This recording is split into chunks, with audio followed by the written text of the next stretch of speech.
Chris here, Nice Garage. Hey, I know it's been a while since I made a video. Just wanted to update everybody that there's going to be some more videos coming.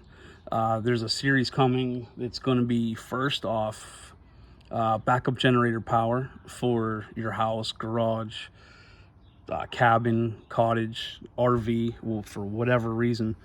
Starting with this guy, I'm going to do a complete review on this, from unboxing it to testing it under load.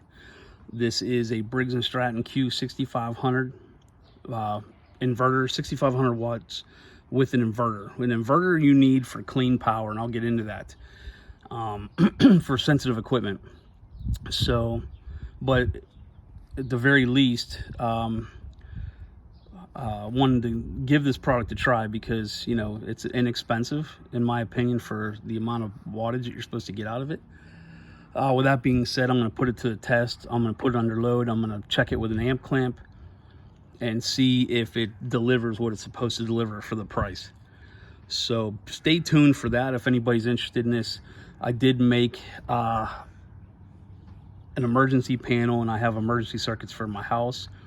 But the reason why I went with this over a permanently installed generator, runs off natural gas, is this is portable. So I could take it to camp, use it at the garage, use it wherever, lend it to somebody if they need it for power, if, in case of a power failure.